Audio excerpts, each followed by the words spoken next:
요한복음 1장 19절부터 34절 말씀 같이 합니다. 유대인들이 예루살렘에서 제사장들과 레위인들을 요한에게 보내어 내가 누구냐 물을 때에 요한의 증거가 이러하니라. 요한이 드러내어 말하고 숨기지 아니하니 드러내어 하는 말이 나는 그리스도가 아니라 한데, 또 묻되 그러면 무엇 내가 엘리야냐 가로되 나는 아니라. 또 묻되 내가 그 선지자냐 대답하되 아니라. 또 말하되 누구냐 우리를 보낸 이들에게 대답하게 하라. 너는 내게 대하여 무엇이라 하느냐 가로되 나는 선지자 이사야의 말과 같이 주의 길을 곧게 하라고 광야에서 외치는 자의 소리로라 하니라. 저희는 바리새인들에게서 보낸 자라. 또 물어 가로되 내가 만일 그리스도가 아니요 엘리야도 아니요 그 선자도 아닐진데 어찌하여 세례를 주느냐. 요한이 대답하되 나는 물로 세례를 주거니와 너희 가운데 너희가 알지 못하는 한 사람이 섰으니 곧 내 뒤에 오시는 그이라. 나는 그의 신들매 풀기도 감당치 못하겠노라 하더라. 이 일은 요한의 세례 주던 곳 요단강 건너편 베다니에서 된 일이니라. 이튿날 요한이 예수께서 자기에게 나아오심을 보고 가로되 보라, 세상 죄를 지고 가는 하나님의 어린 양이로다. 내가 전에 말하기를 내 뒤에 오는 사람이 있는데 나보다 앞선 것은 그가 나보다 먼저 계심이라 한 것이 이 사람을 가리킴이라. 나도 그를 알지 못하였으나 내가 와서 물로 세례를 주는 것은 그로 이스라엘에게 나타내려 함이라 하니라. 요한이 또 증거하여 가로되 내가 보매 성령이 비둘기같이 하늘로서 내려와서 그의 위에 머물렀더라. 나도 그를 알지 못하였으나 나를 보내어 물로 세례를 주라 하신 그이가 나에게 말씀하시되 성령이 내려서 누구 위에든지 머무는 것을 보거든 그가 곧 성령으로 세례를 주는 이라 줄 알라 하셨기에 내가 보고 그가 하나님의 아들이심을 증거하였노라 하니라. 아멘. 우리가 어제부터 요한복음을 묵상하기 시작하는데 요한복음은 사실은 절대 쉬운 책은 아닙니다. 다른 성경도 마찬가지지만 요한은 전체적으로 구조가 기가 막힌 구조로 돼 있어서, 왜 다른 책도 마찬가지예요. 그러나 요한은 더더욱 그런 것이 1장과 2장이 왜 1장에 이거 있어야 되고 2장이 있어야 되고 하는 그 구조적인 내용이 아주 굉장히 잘 짜져 있는 내용입니다. 어제 우리가 새벽 설교가 없었기 때문에 앞부분의 중요한 내용을 알아야 오늘부터 마지막까지 다 이해할 수 있기에 우리가 알아야 될 것은 1절에 로고스라는 단어입니다. 이 로고스라는 것은 우리가 일반적으로 말씀이다 알고 있는데, 여러분 그 정도만 가지고 안 되죠. 당시 헬라 철학 문화에서도 본문이 있는 그 분명한 로고스라는 단어가 있었습니다. 그런데 왜 많고 많은 것 중에 말씀이 로고스냐? 이게 매우 중요한 거예요. 로고스가 말씀 아니냐 이렇게 따지면 할 말은 없습니다만, 그 로고스라는 건 뭐냐면 그때 그 세상 사람들에게 궁극적 이성을 말하거든요. 그리고 보편적 진리를 말하는 거예요. 이게 무슨 말입니까? 그때 당시에 이런 것을 깨닫는 사람은 최고의 지성인이었었어요. 인간의 삶에 대하여, 인생에 대하여 그 근본적으로 추구하는 그 이성, 그것을 알고자 했는데 그게 뭐냐면 태초예요. 태초에란 말은 요한이 요한서신에서 쓰고 요한복음에 썼는데, 태초에란 말을 우리 아는 것처럼 창세기의 태초에라고 나와 있지만 창세기는 모든 만물의 시간적 근원을 말하는 거 아닙니까? 존재적 근원이라면 이 로고스라는 것은 이성과 철학과 삶의 그 근본을 말하는 것이 바로 아르케예요. 태초에 이 말은 헬라어로 아르케라고 말합니다. 그래서 당시 최고의 철학가들이 뭔가 궁극적인 진리를 깨달은 걸 아르케라고 말해요. 그 아르케를 깨달은 사람이 최고의 지성인이었고, 그리고 지대한 영향을 끼치는 사람이었어요. 우리 또 뭐 학교 다닐 때 좀 배우셨겠지만 탈레스 같은 경우는 모든 만물의 기본 근원 그 아르케가 뭐냐 물이다 이렇게 말하기도 했고요. 소크라테스는 피타고라스는 그 이후에 넘버 수다라고 말해서, 피타고라스가 우리가 수학만 알고 남자들 농담으로 뭐 당구 칠 때 피타고라스 정도 이렇게 말하지만 그 수라는 것을 피타고라스는 종교까지 해서 그 종교로 볼 정도였거든요. 근데 수많은 사람들이 따르고 그랬어요. 근데 성경에서는 어떤 특출난 사람, 몇 세기 하나 나올까 말까 한 사람이 깨달은 그 아르케 그 본질이 우리 기독교인들은 누구나 다 아는 거예요. 그게 뭡니까? 그게 로고스예요. 좀 그 얘기하려고 그러는 거예요. 정말 탁월하고 어떤 진리의 궁극적인 뭐 득도 또 뭐 어떤 그 수준의 어마어마한 이런 그 개똥 철학 말고 누구나 다 인정하는 딱 들으면 할 수 있는 그 궁극적인 게 아르케거든요. 근데 우리는 요한복음이란 책이 1장 1절에 나와요. 아르케 로고스야. 그럼 그 로고스가 뭐냐를 설명한 것이 이제 요한복음이에요. 그때 당시 사람들에게 아르케는 궁극적 진리였고 도달할 수 없는 그런 곳에 있는 거였었어요. 근데 우리에게는 이게 그냥 단순 어떤 명사 수준이 아니라 우리의 삶 속에서 우리와 함께 우리가 부딪히고 나누고 할 수 있는 그 존재다 이렇게 말하는 거예요. 1장 오늘 19절부터 12장 50절까지 오늘부터 새로운 단락이 1장 1절부터 18절까지가 서론이라면 19절부터 12장 50절까지가 그 중심 내용이죠. 이게 뭡니까? 예수님의 등장과 함께 오늘 본문에 등장하고요. 그리고 요한복음의 7개 기적이 이제 나올 거예요. 2장부터 시작하는 7개 기적이 12장에서 죽은 나사로를 살리는 내용까지 나와서 결국은 7개의 기적이 하나하나가 단순한 기적으로 끝나지 않고 예수 그리스도를 조금 더 분명하고 확실하게 드러내는 그 기능을 하는 것이 바로 기적이다 이렇게 말할 수 있습니다. 오늘 세례 요한과 예수님께서 만나시고 예수님의 공생애가 시작돼서 등장하는 그래서 성령의 그 역사가 있는 그 부분을 오늘 보여주고 있습니다. 그래서 좀 어제 또 오늘 이렇게 쭉 보면 어제 내용은 무엇이었냐면 그리스도가 누구인가에 관한 내용이었어요. 그래서 1장부터 1절부터 보시면 그리스도는 말씀이다 뭐 이렇게 쭉 얘기하는데 핵심은 말씀이 아니라 빛이라는 거예요. 빛. 후반부에 나오는 그 빛. 그래서 빛이라는 말이 처음부터 아주 계속 나오고 있습니다.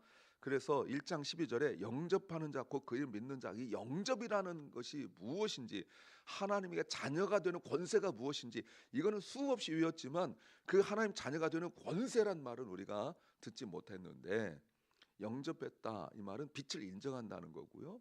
그 자녀됨의 권세란 게 뭡니까? 어둠을 대항할 수 있는 그 빛의 의미를 말하는 거거든요. 이게 자녀됨의 권세예요. 그래서 어제는 그리스도가 누구인가를 이야기했습니다.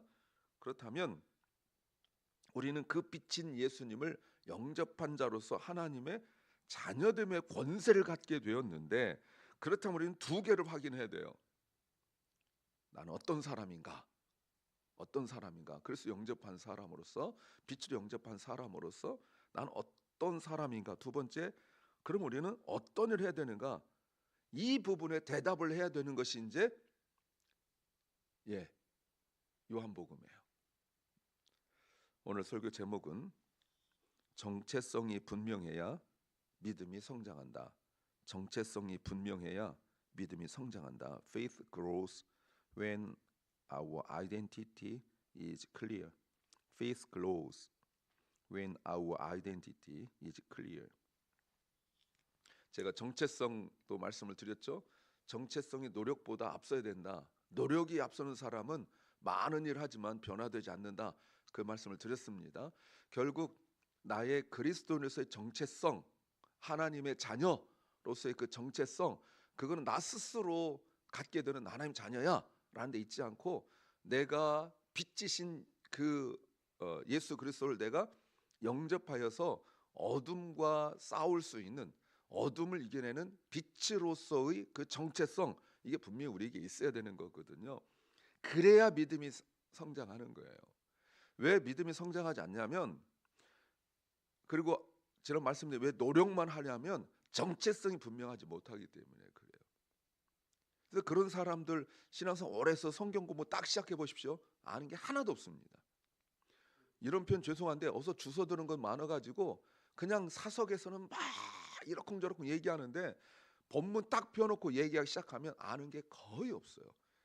그래서 질문하면 침묵하거나 아니면 뜬구름 잡는 이야기, 맨 또 지나간 이상한 이야기들 막 해대는 게 왜 그러냐면 믿음이 없어서 그렇게 단정지면 안 되지만 분명한 것은 정체성이 분명하지 않기 때문에 그러는 거예요. 그러니까 성경 공부라는 것은 정체성을 알아가는 거다라고 말할 수 있어요. 무엇을 알아야 될까요? 첫째는 나의 능력 없음을 인정해야 한다. 나의 능력 없음을 인정해야 한다. We must admit that we are not capable. We must admit that we are not capable. 오늘 19절에 사람들이 세례 요한에게 몰려왔습니다. 왜 그랬을까요? 왜 몰려왔죠? 죽은 자를 살려서 그렇습니까? 아닙니다. 6절 이하에서 보시면 세례 요한은 빛을 증거했죠. 다른 복음서에서 세례 요한은 회개를 선포했거든요. 회개하라, 하나님 나라가 다가왔다. 그러면 그 회개라는 게 뭐예요? 우리는 회개를 하면 또 죄를 지은 거 이제 이렇게 생각하는 단순함에서 요한복음 가지고 본다면 여러분 회개란 거 뭐냐면 어둠 가운데 있다는 걸 내가 인정하는 거예요. 그래서 어디로 나가야 되죠? 빛 가운데로 나가는 거예요. 이게 회개입니다. 어둠 가운데 있어서 우리가 잘 모르거든요. 여러분 이 공간도 마찬가지입니다. 이게 우리의 마음이라면 불을 딱 꺼보십시오. 그러면 희미하지만 익숙하면 다입니다. 저처럼 늘 여기에 있는 사람 불 꺼도요 쇽쇽쇽쇽 다닐 수 있어요. 안 부딪히고. 근데 갑자기 온 사람들 보십시오. 막 부딪힙니다. 왜? 뭐가 있는지 모르니까. 그러나 익숙하면 괜찮습니다. 신앙성을 이런 식으로 하는 거예요. 익숙함으로. 어둠 속에서. 그러니까 자기가 썩 괜찮은 사람처럼. 그래서 누가 새로운 사람 왔다 그러면 뭘 얘기해요? 익숙함을 얘기해요. 그래서 이런 분들이 다른 교회가 무슨 얘기하죠? 전에 우리 교회는 이런 얘기합니다. 이미 구조가 바뀌고 형태가 바뀌었는데 자꾸 그러면 여기서 이제 익숙해지면 그 다음부터 의자를 돌려놓죠? 못 견딥니다. 이거를 이쪽에다 놓죠? 못 견뎌요. 그래서 예전에 우리가 말 들었을 때 항상 뭘 가지고 얘기했냐면 익숙함에서 벗어난 것 가지고 어려워했어요. 그래서 지금 여러분 이 시대에도 새로운 목사들 어디 담임 가면 옆에서들 선배 목사님들 하는 말이 무슨 말 하는 줄 아십니까? 3년 동안은 주보도 건들지 마라. 아무것도 건들지 마라. 여러분 그렇게 말한다고요. 변화 일어날까요? 너무 어려운 이야기죠. 회개가 뭐예요? 빛 가운데 들어가는 거예요. 그래서 불을 딱 켜면 다 보이거든요. 지금 그 얘기를 하는 거죠. 자, 그러면 자 보세요. 사람들이 요한에게 올려온 것은 어떤 프로그램이나 아니면 어떤 프로젝트나 이런 것들이 아니고 오직 말씀이었다는 거죠. 지금도 말씀이 홍수처럼 넘칩니다. 어마어마합니다. 그런데 정말 복음, 그리스도를 드러내는 참된 말씀을 드물다는 것 대부분 인정하지 않습니까? 지금 그 내용을 이야기하는 거죠. 근데 이때가 사무엘상 3장 1절 이하의 말씀과 같지 않습니까? 말씀이 희귀하던 때. 오히려 지금이 말씀이 희귀하던 때고 아모스 선지자가 말한 것처럼 아무리 뛰어다녀도 그 갈증 나는 것이 물이 없어서 그런 것이 아니다. 말씀이 없어서 그렇다. 그 시대가 지금 된 거 아니냐고요? 자, 그럴 때 19절 사람들이 와서 묻습니다. 너는 누구냐? 굉장히 중요한 질문이죠. Who are you? 라고 묻습니다. 굉장히 중요한 거죠. 자, 보세요. 사람들의 영적인 그 수준과 판단은 항상 너는 누구냐밖에 안 돼요. 요한은 지금 빛에 대하여 증거하는 위트네스예요. 빛에 대하여 증거라고요. 근데 사람들은 그 빛을 모르기 때문에 어제도 분명히 나왔죠. 빛이 사람들 가운데 왔지만 세상이 그 인정하지 않는다. 여러분 빛을 인정하지 않을 수 없는 거거든요. 그런데 빛에 대하여 이야기하는 거예요. 요한이 어두운 세상에 와가지고 너희들 서로 지금 잘 못 보는데 빛이라는 게 있다라고 말하거든. 그러니까 어둠 속에 익숙해져서 영적으로 눈이 퇴화된 사람들에게는 빛이 필요합니까? 안 되죠. 자, 그러면 한번 생각해 보세요. 그 이 어두움 가운데 내가 익숙했다 하지만 내가 성경책 읽을 수 있습니까? 글씨는 못 읽어요. 그러니 다 구전되어 온 이야기, 전통 이야기, 관습 이야기, 경험 이야기밖에 못하는 거야.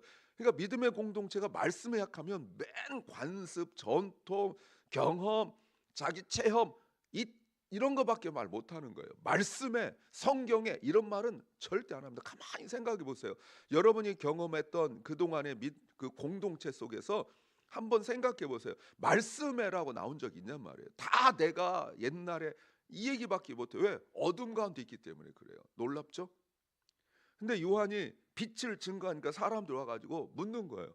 네가 무엇을 하느냐? 이렇게 물어봐야 되거든요. 근데 빛을 모르니까 너는 누구냐? 이렇게밖에 못 물어보는 거예요. 이 영적인 질문을 보면 그 사람 영적인 수준을 아는 거죠. 그러니까 요한에게 기대한 대답이 뭐냐면 내가 그리스도다. I'm Christ 이 얘기를 원하는 거거든요. 이때 그리스도란 말이 뭐죠? 나의 문제를 해결할 수 있는 사람. 그들이 잘못 생각하고 있는 메시아라는 게 바로 이거거든요. 근데 요한이 20절 말합니다. 난 그리스도가 아니다. 무슨 말이죠? 너희들의 근본적 문제 해결해 줄 수가 없다. 너희들의 원하는 걸 해결해 줄 수 있는 사람은 아니다 라고 말하는 거예요. 이게 무슨 말입니까? 나는 무능력자다. 나는 내가 맡은 일에 대해서 내가 감당할 수 있는 사명자이지만 너희들이 기대하고 원하는 것에 대하여 나는 무능력자다. 여러분 이 말 쉬운 말입니까? 사람들 몰려오는데 여러분 나는 뭐라도 해야 되는 거 아니에요? 노력이라도 해야 되는 거 아닙니까? 보세요 여러분. 아이덴티티 정체성이 약하니까 뭐라도 해주려고 그러잖아요. 우리가 그런 거 아닙니까? 뭐라도 해주려고 그런단 말이에요. 근데 내가 알아서 하는 거하고 몰라서 하는 거하고 달라요. 우리가 이제 결혼하여 아이를 낳으면 뭐 엄마 아빠라서 뭐든 할 수 있는 건 아니잖아요. 그러나 아이가 무슨 뭐 숙제를 해왔다. 나는 태어나서 지금까지 뭘 공작 같은 거 해본 적도 없고 뭐 만들어 본 적도 없고 그냥 이렇게 살아왔는데 아이가 숙제를 해야 된다 그러니까 할 줄 모르는데 뭔가 해봐야 되잖아요. 왜요?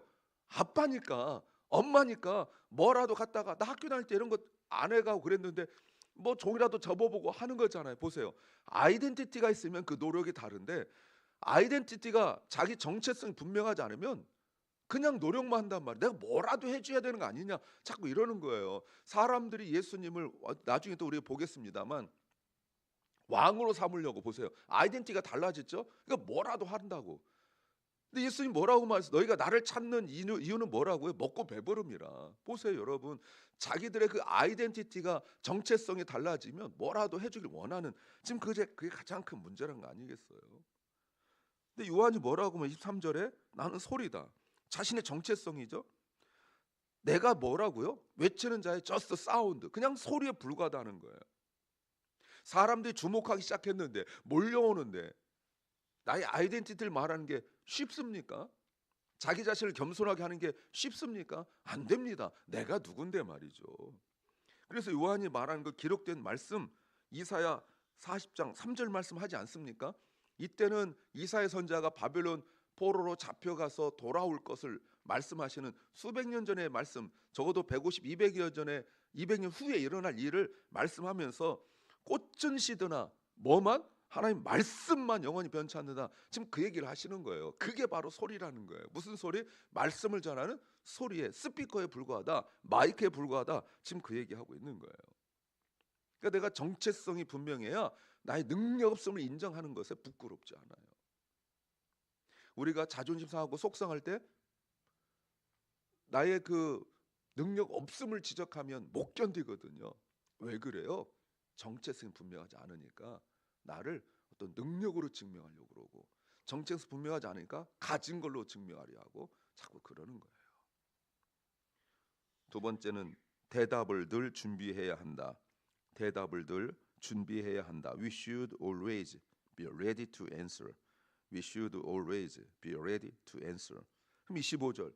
그러면 누구냐? 그렇죠? 자, 이제 바리새인들에게 보낸 자 앞에는 19절에 예루살렘과 제사장들과 레위인들이 그리고요. 24절에서 바리새인들이 보낸 자들이 물어봐요. 너는 누구냐? 이 말을 잘 들어보세요. 이것도 아니고 이것도 아니고 이것도 아닌데 너는 누구냐? 이 말은 그러면 너 스스로 너는 누구라 여기냐. 지금 요 얘기예요. 아까는 너는 누구냐? 아니다, 아니다, 아니다. 그러면 너 스스로 너를 누구라 하느냐라고 말하는 거예요. 왜 그렇습니까? 세례 요한의 사역 때문에 그러는 거죠. 세례 요한의 사역이란 아까 말씀드렸지만 빛을 소개하는 겁니다. 빛을 소개하는 거예요. 그때 25절 세례 요한이 말하는 게 뭐냐면 세례 의식을 말해요. 이방인들이 유대교로 개종할 때 세례를 베풀었습니다. 그런데 지금 유대인들에게 세례를 베풀고 있거든요. 이건 메시아만 할 수 있는 일인데 메시아가 아닌데 메시아가 하는 일을 한단 말이에요. 그리고 자기는 메시아가 아니래요. 이게 말이나 될 법한 얘기냐고요. 말이 안 되는 거예요. 그런데 여러분 보세요. 그럼 넌 뭔데? 이 넌 뭔데란 뭐죠? 너 자격 있어? 지금 이 얘기거든요. 너 자격 있어? 요 똑같은 질문이 나중에 예수님께서 그 성전에 들어가서 많은 사람들 가르칠 때 와가지고 사람들이 너 그 자격 있어? 라고 물어본 것과 똑같은 질문이에요. 너 자격 있어? 그때 26, 27절에 말하기를 나는 물로 세례를 주지만 너희 가운데 너희가 알지 못하는 사람이 있는데 곧 내 뒤에 오시는 그이라 나는 그의 신들매 신발끈 풀기도 합당하지 못하다라고 말합니다. 예, 자기가 지금 하고 있는 게 물세례죠. 이게 회개예요. 물세라는 거는 형식이 아닙니다. 또 다른 차원으로 영원한 차원으로 들어가는 그 관문 문을 말하는 겁니다.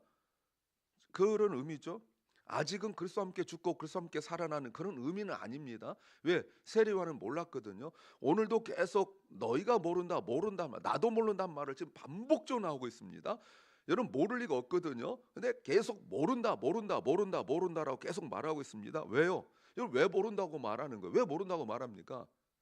여러분 그럴 수 있습니까? 친척인데 모를 수 없죠. 근데 왜 모른다고 말해요? 우리가 이 부분을 해결을 해야 돼요. 왜냐하면 나는 노예이기 때문에 그런 거예요. 신발끈을 풀어준 사람 노예거든요. 근데 그것도 감당하지 못하는 더 하층 노예라는 거예요. 아무 노예나 가서 신발끈 풀어주고 그러지 않습니다. 근데 나는 그것도 할 수 없다 이 말입니다. 그러니까 모른다고 그러는 거예요. 지식적으로 모르는 것이 아니라 신분적으로 안 된다는 거예요.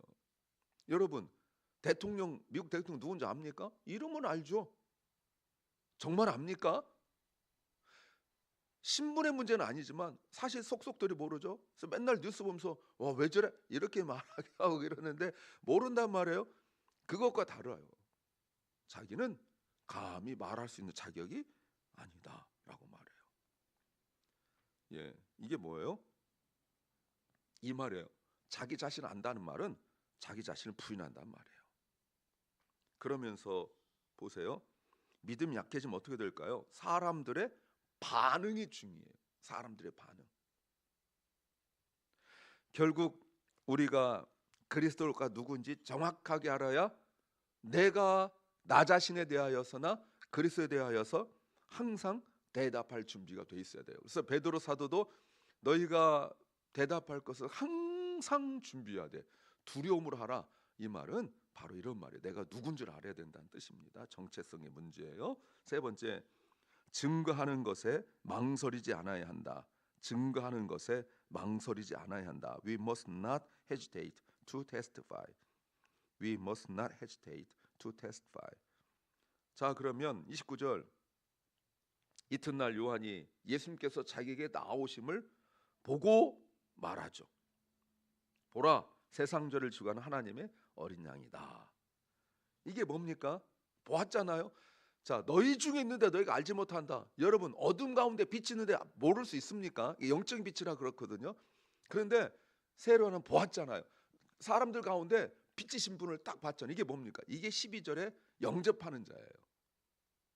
그리스도가 누군지 알아보는 거예요. 여러분 여기 유명한 연예인이 있는데 못 알아볼 일 있습니까? 여기 대통령 왔는데 못 알아볼 일 있습니까? 없지요. 그건 외국 사람이거나 정치 아무 관심 없는 사람, 뭐 TV 연예인 잘 모르고 이럴 수 있으나 어둠 가운데 빛이 오면 모를 수 없어요. 근데 몰라요. 근데 알아보는 사람이 있어요. 그게 누굽니까? 영접하는 자. 곧 그 이름 믿는 자예요.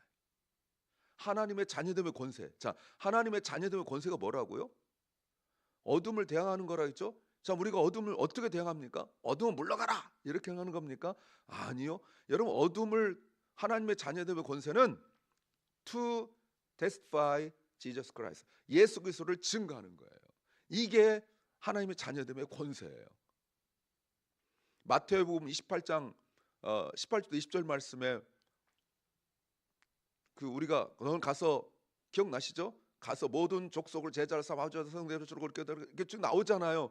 여러분 그게 뭐예요? 증이 되라는 게 뭐예요, 여러분? 증이 되라는 게 뭐예요? 예, 증거라는 게 이게 뭐예요? 예수 그리스도를 증거하는 거잖아요. 이게 우리의 권세잖아요.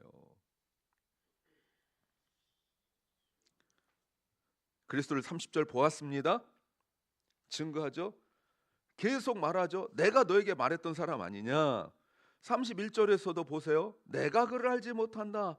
또 얘기하고 있죠. 33절에서도 내가 그를 알지 못한다. 그죠? 26절에서도 너희가 알지 못하는 사람이 있다. 계속 모른다. 모를 수밖에. 눈이 가려졌으니 모를 수밖에.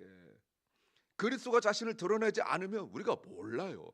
눈 뜨고 보는 것이 전부가 아니라고. 그러니까 눈 뜨고 보는 것이 전부가 아니라는 사실을 우리가 깨달아야 되죠. 증거하는 거예요. 1장 10절에 세상은 알아보지 못했어요. 그런데 26절 보세요. 그들 중에 함께 있는데 알아보지 못해요. 이게 세상이고 여러분 이들이 유대인이란 걸 아셔야 돼요. 이 세상이 저 세상에 교회 안에 있는 세상을 말하는 겁니다. 교회 안에 그리스도가 계신데 몰라요. 그러니 다 자기 생각만 이야기하고 예배도 그렇고 모든 일들이 다 자기 중심이에요. 그러나 요한은 알아봤어요. 어떻게요? 32절 성령께서 알려주셨어요. 성령께서 내가 봄에 성령이 비둘기같이 임하셨다. 사랑하는 여러분, 그리고 난 이후에 32, 33절에서 성령으로 또 증거하죠. 34절에서 성령이 예수님 위에 내려서 33절 내렸다 이렇게 말하죠. 그러므로 34절 나는 보고 증거해야 된다. 이게 바로 자녀됨의 권세예요. 증거됨의 증거하는 일에 망설이지 없어요. 정체성이 예수님의 제자로서 예수님의 증인으로서의 정체성을 분명하게 다시 붙드시기 바랍니다. 기도합니다. 주님, 예수님의 제자로서 예수님의 증인으로서의 정체성을 우리가 다시 한번 확인하게 하옵소서. 사랑 결란과 우리 사랑하는 자녀들이 예수님의 제자로서의 정체성을 다시 한번 확인하게 하옵소서. 병중에 있는 연약한 성도들을 주께서 치유하시고 회복시키셔서 예수님의 그리스도인 것을 증거자로 사명자로 다시 세워 주시옵소서.